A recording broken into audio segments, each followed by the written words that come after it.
பாஸ்கர் மதிவதனி. குரலில் குரல். பால் காமத்துப்பால். இயல் கற்பியல். அதிகாரம் நெஞ்சொடு கிளத்தல். குரல் எண் 1243. இருந்து உள்ளி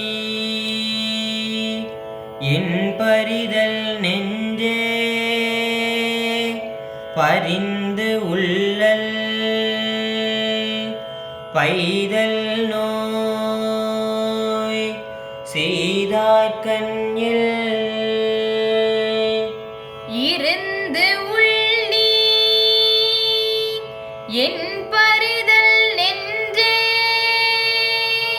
பரிந்து உள்ளல்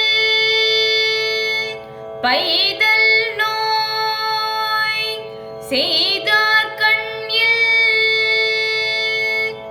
இருந்து உள்ளி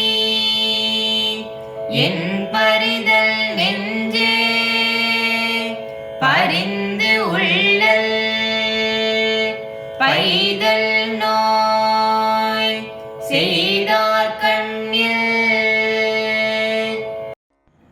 என் நெஞ்சே, நீ அவரிடத்து செல்லவும் செய்யாது, அவர் இல்லாத விடத்து இறந்து போகவும் மாட்டாது, இங்கிருந்து கொண்டு அவர் வரவில்லையே என்று வருந்துவது ஏனோ? நமக்கு இத்துன்ப நோயை தந்தவர் நம் மீது இரக்கம் கொண்டு வருவார் என்று நினைப்பதில் பயனில்லை. நாம் தான் அவர் இருக்கும் இடம் சென்று சேர வேண்டும்.